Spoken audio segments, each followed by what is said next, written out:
रे मन करु नित नित यह ध्यान, सुंदर रूप गौर श्यामल छवि जो नहीं होत बखान। मुकुट शीस चंद्रिका बनी कनफूल सुकुंडल कान, कटि काछिनी सारी पग नूपुर बिछिया अनवट पान। कर कंकन चूड़ी दोऊ भुज पे बाजू शोभा देत, केसर खौर बिंदु सिंदूर को देखत मन हरि लेत। मुख पे अलक पीठ पे बेनी नागिन सी लहरात, चटकीले पट निपट मनोहर नील पीत फहरात।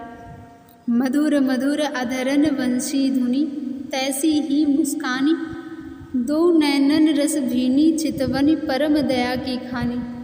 ऐसो अद्भुत भेष विलोकत चकित होत सब आए, हरि चंद बिन जुगल कृपा यह लख्यो कौन पे जाए। श्री प्रिया प्रियतम श्री रंग देवी के कुंज में एक फव्वारे की सीढ़ी पर पैर लटकाए हुए विराजमान है। फव्वारा लगभग 8 हाथ ऊंचा है। वह अत्यंत चमकते हुए किसी तेजस धातु का बना है। फव्वारे के ऊपर का हंस भी उसी तेजस धातु का बना हुआ है। उस हंस के मुंह में डंटी सहित जो कमल है, उसमें डंटी का भाग तो हरे पत्थर का बना हुआ है एवं फूल लाल पत्थर का।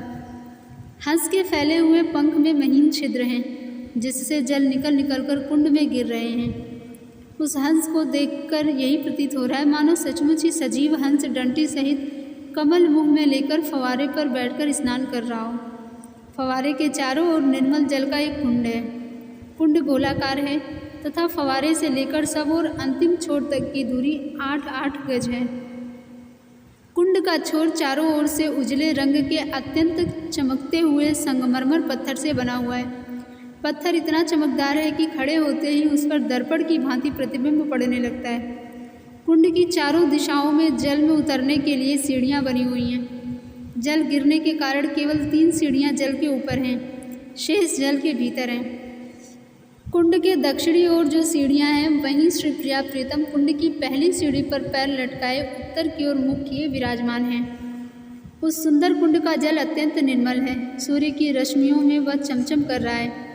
कुंड के जल पर कुछ अंतर से कमल के चौड़े चौड़े पत्ते फैले हुए हैं, जिन पर लाल उजले एवं नीले रंग के कमल खिल रहे हैं। कमल के पुष्पों पर गुनगुन करते हुए भौरे मंडरा रहे हैं।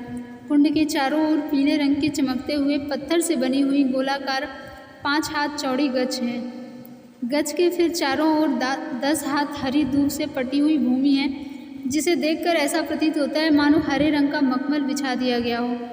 फिर चारों ओर से गोलाकार मेहंदी की झाड़ियाँ लग रही हैं। झाड़ियों की चारों दिशाओं में एक एक अत्यंत सुंदर मेहराबदार द्वार है, जिससे होकर श्री प्रिया प्रीतम फव्वारे के पास आया करते हैं। प्रत्येक द्वार के दोनों किनारों पर 2 छोटे छोटे अशोक के वृक्ष हैं तथा प्रत्येक 2 द्वारों के बीच अत्यंत सुंदर एक एक बहुत बड़ा आम्र वृक्ष है। आम्र वृक्ष पर बैठी हुई कोयल कुहू कुहू रट रही है। चारों आम्र वृक्ष पीले पीले बड़े बड़े फलों से लदे हुए हैं, जिनमें कई फलों पर बैठकर तोते छिद्र बना रहे हैं। श्री श्याम सुंदर की बाईं ओर श्री राधा विराजमान है। श्री प्रिया अपना दाहिना हाथ प्यारे श्याम सुंदर के बाएं कंधे पर रखे हुए हैं। दोनों की झांकी सर्वथा अनुपम है। श्री प्रिया के गोरे गात पर नीले रंग की साड़ी शोभा पा रही है। प्यारे श्याम सुंदर पीली धोती बांधे हुए हैं एवं उनके दोनों कंधों पर से होती हुई पीले चादर सामने की ओर लटक रही है। चादर का एक छोर जो दाहिने कंधे पर से लटक रहा है, कुंड की सीढ़ी पर पड़ा हुआ है। प्यारे श्याम सुंदर के सिर पर फूलों का बना हुआ मुकुट शोभा पा रहा है। मुकुट में 3 प्रकार के फूल दिखाई पड़ रहे हैं। उनमें जूही फूलों की मात्रा सबसे अधिक है तथा बीच बीच में लाल एवं पीले रंग के छोटे छोटे सुंदर अन्य वन्य पुष्प पिरोए हुए हैं।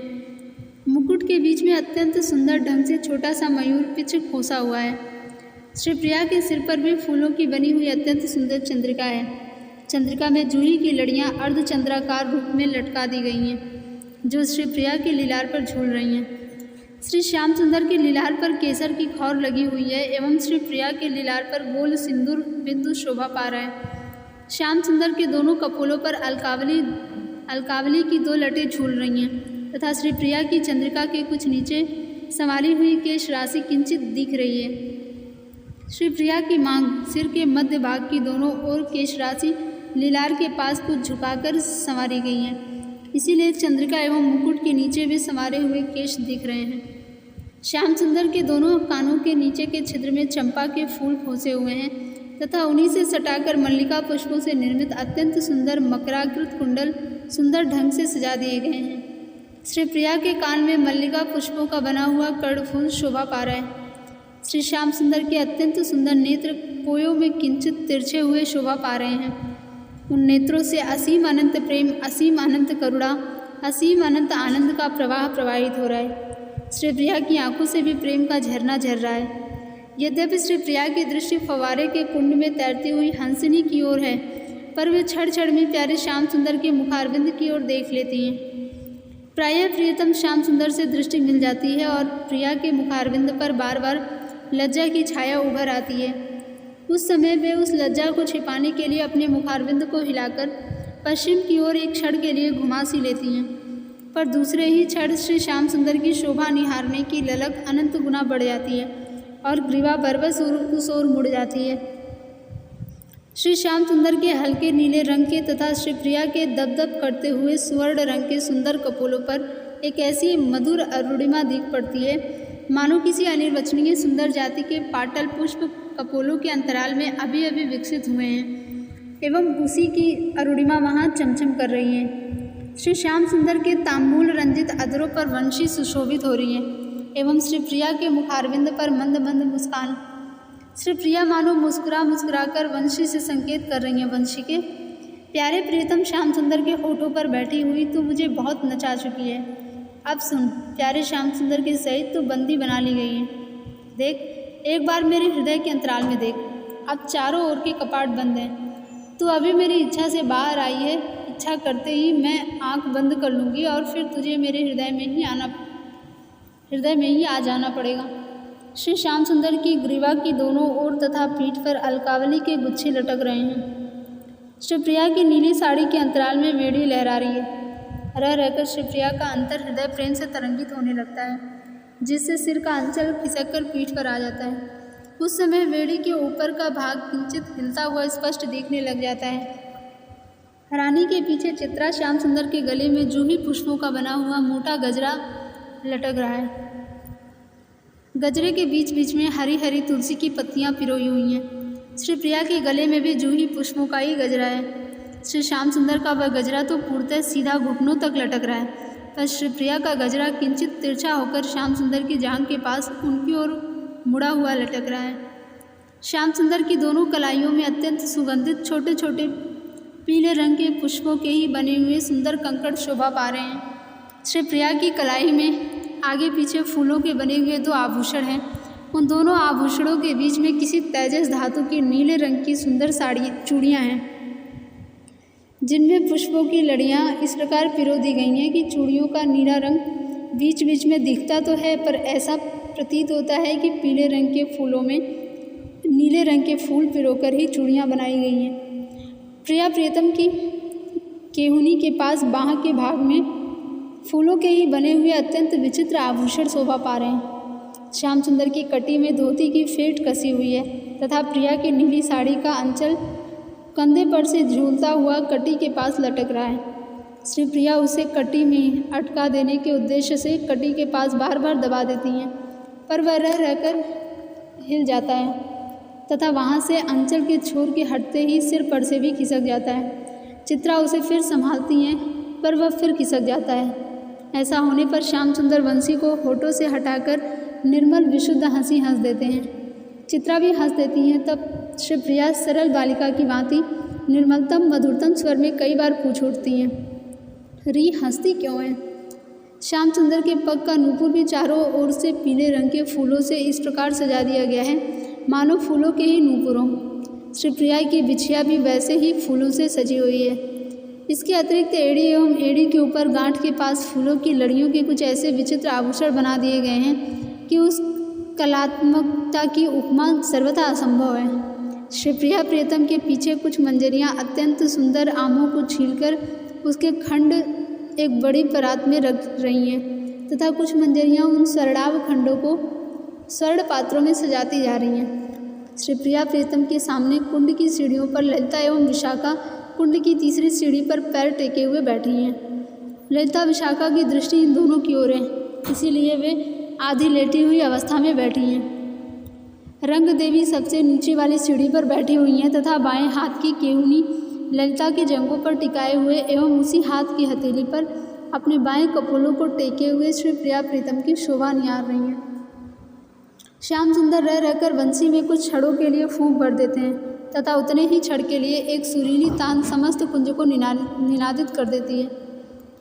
वंशी से स्वर निकलते ही कुंड के जल में बड़े बड़े बुलबुले उठते हैं तथा स्वर बंद होते ही बुलबुले शांत हो जाते हैं। ऐसा कई बार होते देखकर श्री प्रिया सरल बालिका की तरह खिलखिलाकर हंस पड़ती हैं। सखियाँ भी हंस पड़ती हैं। श्री प्रिया बड़े ही मधुर स्वर में श्री श्याम सुंदर के कंधों को हिलाकर कहती हैं, बजा दो ना। श्याम सुंदर मुस्कुराकर अत्यंत प्यार भरे स्वर में कहते हैं, तू कहे सो बजा दूँ। श्री प्रिया अत्यंत प्यार भरी मुद्रा में अपने नैनों की पुतलियों को कोयों में नचा देती हैं तथा प्यारे श्याम सुंदर के बाएं कंधे पर अपने दोनों हाथ रखकर बलपूर्वक दबा देती हैं। श्याम सुंदर अच्छे प्यार भरी दृष्टि से श्री प्रिया की ओर देखते हुए कहते हैं, ना प्रिय, स्पष्ट बताए बिना मैं कैसे समझूंगा, तू बता दे, मैं अभी अभी बजा देता हूँ। इस प्रकार श्री प्रिया प्यारे श्याम सुंदर के कंधे को अत्यंत प्यार से धीरे धीरे दबाकर उन्हें अपनी ओर झुका लेती हैं तथा बहुत धीरे से कान में कुछ कहकर शीघ्र ही अपना मुखारविंद ललिता की ओर करके निर्मल हंसी हंसने लग जाती हैं।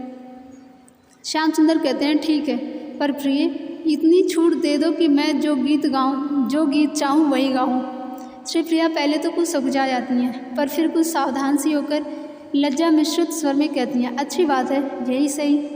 श्री श्याम सुंदर के मुखारविंद पर प्रसन्नता की धारा सी बहने लग जाती है। बात यह हुई थी कि श्री प्रिया प्रीतम की शोभा निहारते निहारते रंग देवी प्रेम में अधिकाधिक विभोर होती जा रही थी। श्याम सुंदर बार बार वंशी में सुर भरते थे। सुर भरते ही कुंड के जल में बुलबुले उठने लगते थे। रंग देवी की दृष्टि एक बार बुलबुले की ओर गई।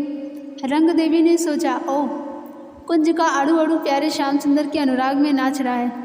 ये जलकण भी प्यारे श्याम सुंदर का स्पर्श चाह रहे हैं, तो प्यारे से कहूँ कि ये झुककर अपने चरण बढ़ा दें, पर ना, प्यारे श्याम सुंदर को नहीं उठाऊंगी। तब क्या करूं? अच्छा, ये जलकण ही उठकर प्यारे के पास जा पहुँचे।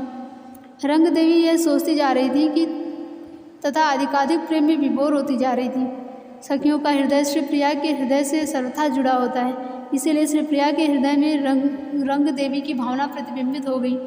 श्री प्रिया ने प्यारे श्याम सुंदर को संकेत कर दिया, प्रियतम, वंशी में ऐसे सुरभरों की कुंड का समस्त जल बढ़कर हम सबको सर्वथा डुबो दें। श्री प्रिया की इच्छा ही श्याम सुंदर की इच्छा है एवं श्याम सुंदर की इच्छा ही श्री प्रिया की इच्छा है। यद्यपि श्री प्रिया समझ जाती है कि प्यारे श्याम सुंदर मेरे संबंध में ही गीत गाएंगे, पर मेरे प्रियतम को मेरा गुण गाने से सुख मिलेगा, इसीलिए अपने सामने ही अपना गुण गाने के लिए प्यारे श्याम सुंदर को सम्मति दे देती। अस्तु, श्री प्रिया की आज्ञा पाते ही श्याम सुंदर फूंक भरने लगते हैं तथा अत्यंत मधुरतम स्वर में वंशी के छिद्रों से यह ध्वनि निकलने लग जाती है। माखन सो मन दूध सुजोबन है ददिते अधिकै और ईठी, जा छवि आगे छपा कर छाछ समेत सुधा बसुधा सब सीठी, नैनन ने है चुवै कवि देव बुझावती बैन वियोग अंगीठी, ऐसी रसीली अहीरी अह कहो क्यों न लगे मन मोहन मीठी। ध्वनि के प्रारंभ होते ही कुंड के जल में बड़े बड़े बुलबुले उठते हैं। फिर स्वर लहरी के साथ कुंड का जल बड़ी शीघ्रता से बढ़ता है तथा तरंगित होने लगता है, मानो स्वर लहरी के साथ नाच रहा हो। जैसे ही वंशी से यह ध्वनि निकली कि क्यों न लगे मन मोहन मीठी, बस कुंड का जल अकस्मात इतना ऊंचा बढ़ जाता है कि एक क्षण के लिए मेहंदी के समस्त घेरे में चारों ओर 4-4 हाथ ऊंचा जल बह जाता है। श्री प्रिया प्रीतम सखियों के साथ एक क्षण के लिए उसमें डूब जाते हैं। फिर दूसरे ही क्षण जल कुंड की सीमा में जा पहुंचता है। श्री प्रिया प्रीतम एवं सखियों के सब वस्त्र भीग रहे हैं एवं सभी आनंद में झूमने लग जाती हैं। कुंड के विविध पक्षी यह दृश्य देखकर वृक्षों की डालियों पर से ही उच्च स्वर में बोल उठते हैं, जय हो श्री प्रिया प्रीतम की, जय हो, जय हो, जय जय श्री राधे।